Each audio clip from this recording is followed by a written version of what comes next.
It was great to hear him say amazing to be back. You forget how much he's packed in. He's only 25. That's his 46th cap. So he scored 4 goals. Obviously, he's got to score more. He's won the title 6 times already. Last season, it was a bit of a nothing. And, you know, I don't want to say you're entitled to that, but that's inevitably going to happen, isn't it, when you start so young? Some seasons won't be that great. But I think human nature. But he's won everything and he's been in a team that's capable of doing that and he's played his part in that. But, you know, playing for England and wanting to play for England, wanting to be somebody who people talk about as an England player that's contributing must be something that he desperately wants because he's won everything domestically, you know, and it is quite weird to hear a name like Phil Foden's as not being amongst the England team and where's he going to play? And he's, like you mentioned, 40, how many caps? 46. 46 caps, you know, and we're still talking about can he fit in? And just pleased that he's got an opportunity to play in that role and show that if given the opportunity in the right circumstance, he can deliver. I think he'll like the clarity, won't he, from his manager? I see you in this position, not that position. Yeah, I think players will like that. Yeah. I think when you're in the squad, you always know there's competition. You always know who you're up against. But when a manager comes out and says, that's where I want to play you, that's the competition around you. So when he's got his opportunity tonight, it was just go and take it. And he did. His link-up play, and obviously is set up for the second goal. We know his quality, and it looks like he's got a spark back. And it's nice because, listen, we all have a lot of time for Phil Foden, even from the United side of Manchester. It's good to see him back to his best.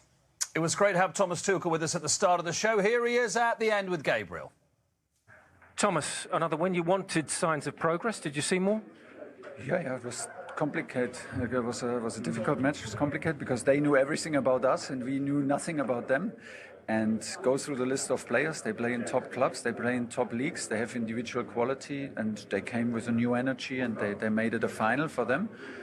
I like the first half a lot. I think we deserve to go up. I think we deserve to have maybe a second goal with Harry's header after the set piece.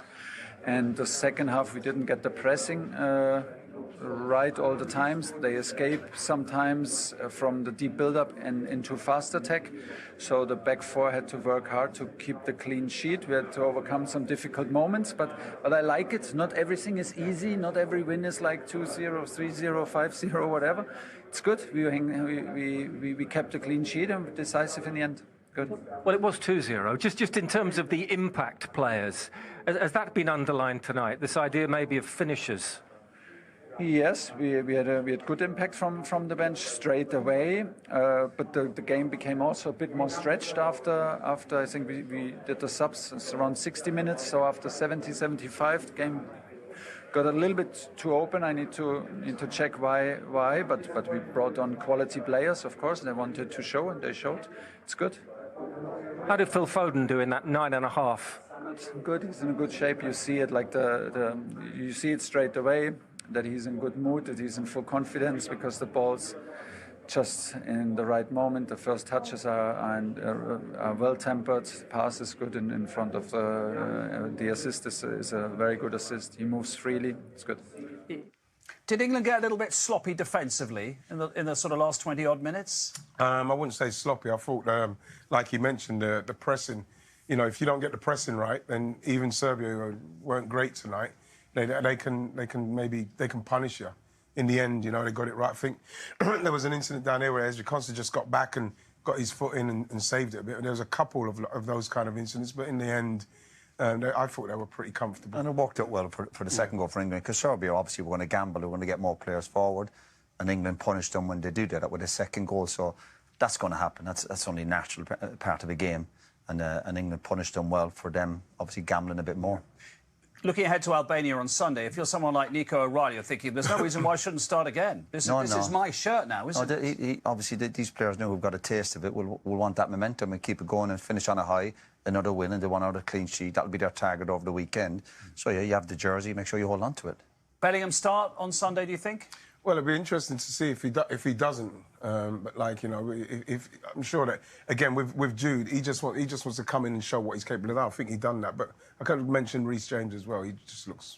Bellingham looked sharp, didn't he? When he came on, he looked like he had a point to prove, didn't he? Yeah, well, it's nice to get a setback. Yes, you know, it's nice to get a setback, and all of a sudden things are going great for you. The last few years, a bit like Foden. Yeah. And part of your football career is you're going to have your downs. These lads have had their downs recently, but time to bounce back from. I think that Bellingham's got the kind of attitude of, OK, yeah, well, I'll show you what I'm capable of doing, because we know what he's capable of doing. Absolutely. Thank you, gents. We'll do it all again.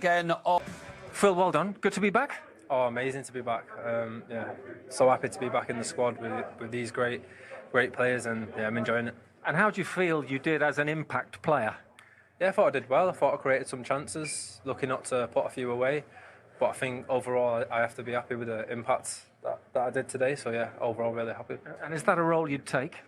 Yeah, wherever the manager puts me, I can play multiple positions, and yeah, I was happy to come on as like a false nine kind of thing, and yeah, I enjoyed it. The manager says that's where he wants to see you now. Maybe it will continue. Is that the role that will suit you best for England? Yeah, maybe I'll get the best out of me. Yeah, only time will tell.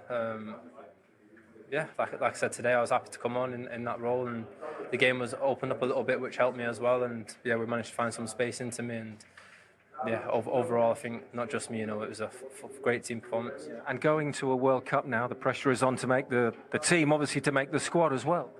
Yeah, there's quality players all over the pitch. I know the pressure's on to perform well at my club. I just have to keep my head down, keep working hard and training every day, and yeah, try and earn my place. The smile is there, isn't it? Good to be back. Definitely, yeah, the smile's back, yeah.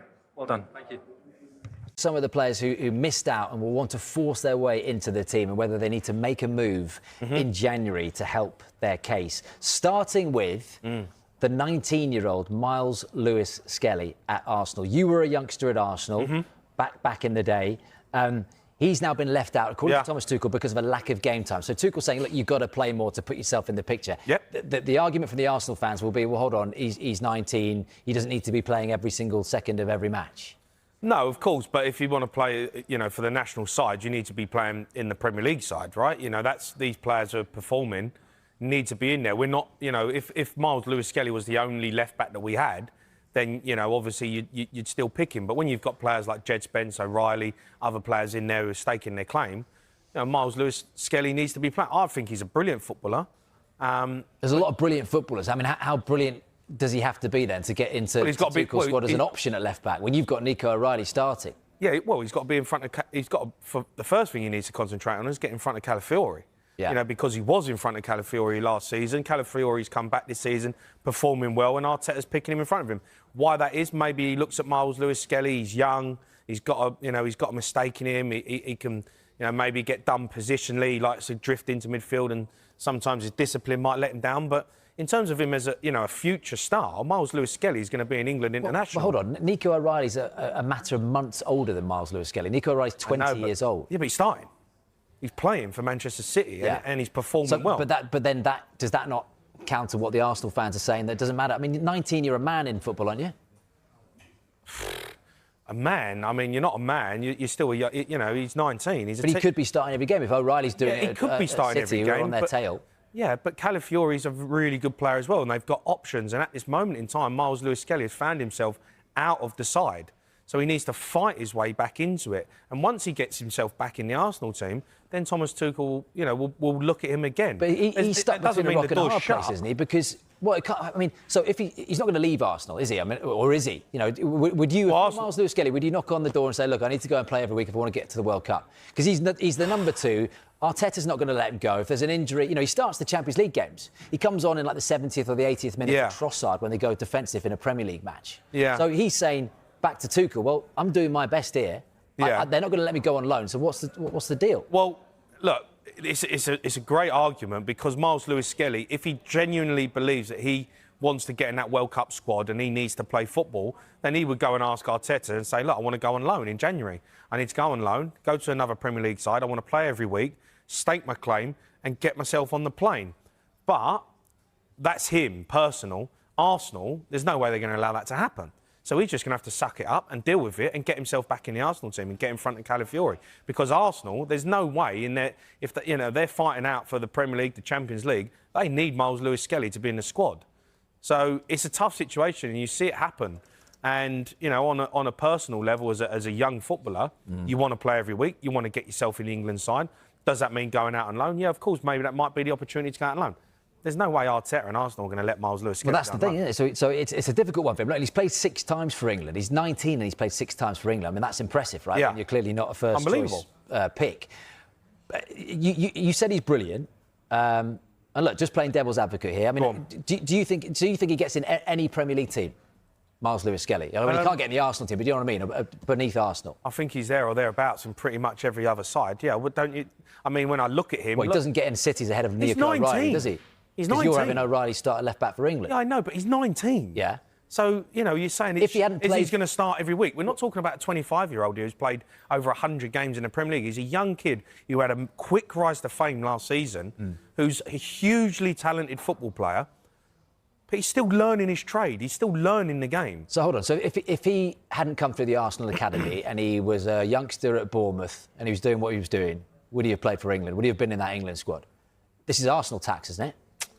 I do believe being at Arsenal gives you more of an opportunity and more of a chance to get an England set up. Yeah, absolutely. You played every single England age group when you were coming through. Yeah, Arsenal. when I was at Arsenal Academy, I was involved with England every single tournament, every single call-up. Being at Arsenal holds you in good stead. Of course it does. Like if you're at Manchester City, like if you're at Manchester United. Of course, because over, the course of, academy players, the best players are going to be at the best clubs. And Arsenal have got one of the best academies in the world. So, of course, they're going to have the best players. And, England, throughout the age groups, will pick from the best sides. I just disagree with you in the terms of I think you are a man at 19. I mean, look, we talked about... You're not a man at 19. We talked about Nico O'Reilly, right? So Kobbie Mainoo, is he a man?